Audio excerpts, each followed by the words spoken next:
আমরা দেখি ইদানিং কথায় কথায় পুলিশের গায়ে হাত দিয়ে দেয়। কারণ কি, জুলাই আগস্টের পরে পুলিশের যে নৈতিক মনোবল এবং সাংগঠনিক স্ট্রাকচার দুটোই ভেঙে গেছে, ধ্বংস করা হয়েছে, পুলিশ হত্যা করা হয়েছে, থানাগুলো লুটপাট হয়েছে, থানার অস্ত্রগুলো নেওয়া হয়েছে এবং নৈতিকভাবে পুলিশকে একেবারে তার মরাল দুর্বল করে দেওয়া হয়েছে। এখন দেখবেন যে একেবারে ছাপড়ি পোলাপান গিয়ে পুলিশকে ধাক্কাধাক্কি করে, গালাগালি করে, উল্টো দিকে রাস্তায় রিক্সা নিয়ে চলে যাচ্ছে, একটা ট্রাফিক পুলিশ আটকাচ্ছে, আমরা দেখেছি ভিডিওতে, তাদেরকে গালাগালি করে। এখন তারা লেগেছে সেনাবাহিনীর পিছনে, এবং সেনাবাহিনীর পিছনে লাগার পিছনে সেনাবাহিনীর, আমি যদি বলি তাদেরও দোষ আছে।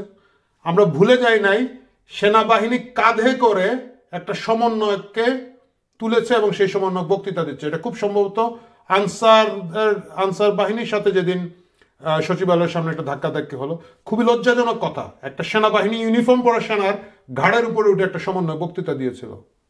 বান্দররে যখন আপনি ঘাড়ে তুলবেন মাথায় উঠে মুতবে, এখন বান্দর ঘাড়ে তুলেছেন, মাথায় উঠে মুততেছে, আমাদের কিছু বলার নাই।